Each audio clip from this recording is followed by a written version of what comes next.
মধ্যপ্রাচ্যে চলমান উত্তেজনার মধ্যে সংযুক্ত আরব আমিরাতের দুবাই ও আবুধাবিতে ইরানের ড্রোন ও ক্ষেপণাস্ত্র হামলার খবর ছড়িয়ে পড়েছে। দীর্ঘদিন ধরে নিরাপদ ও স্থিতিশীল শহর হিসেবে পরিচিত দুবাইয়ে শনিবার সন্ধ্যার পর হঠাৎ করে উত্তেজনাকর পরিস্থিতি তৈরি হয়।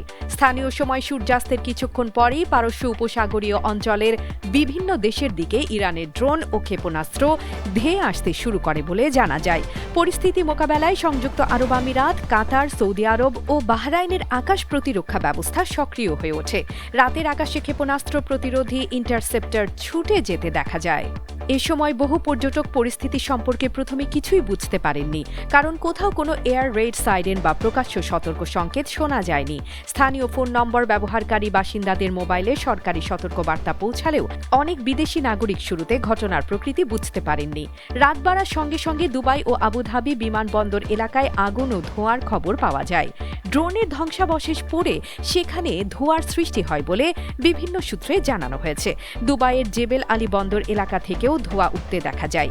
জেবেল আলী মধ্যপ্রাচ্যের সবচেয়ে ব্যস্ত বন্দর এবং বিশ্বে অন্যতম গুরুত্বপূর্ণ বাণিজ্যিক সমুদ্র বন্দর।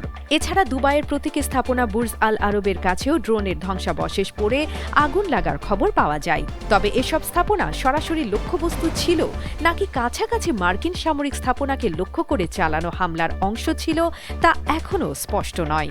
সংযুক্ত আরব আমিরাতের প্রতিরক্ষা মন্ত্রণালয় জানায়, তাদের ভূখণ্ড লক্ষ্য করে মোট ১৩৭টি ক্ষেপণাস্ত্র ও ২০৯টি ড্রোন ছোড়া হয়েছে। তবে দেশটির আকাশ প্রতিরক্ষা ব্যবস্থা বেশিরভাগ হামলায় মাঝপথে প্রতিহত করতে সক্ষম হয়েছে বলে দাবি করা হয়েছে। হামলার পর দুবাইয়ের বিভিন্ন বিলাসবহুল হোটেলে অতিথিদের নিরাপদ স্থানে সরিয়ে নেওয়া হয়। অনেককে হোটেলের ভূগর্ভস্থ পার্কিং এলাকা ও সার্ভিস করিডোরে আশ্রয় দেওয়া হয়। দীর্ঘদিন ধরে ব্যবসা বান্ধব, কর সুবিধা সম্পন্ন এবং নিরাপদ শহর হিসেবে যে সুনাম দুবাই গড়ে তুলেছিল, সাম্প্রতিক এই হামলার ঘটনায় সেই নিরাপত্তা নিয়ে নতুন করে প্রশ্ন উঠেছে। বিশ্বের বিভিন্ন দেশের নাগরিক, বিনিয়োগকারী ও ব্যবসায়ীরা মূলত নিরাপত্তা ও স্থিতিশীলতার কারণেই দুবাইকে বসবাস ও ব্যবসার কেন্দ্র হিসেবে বেছে নিয়েছিলেন।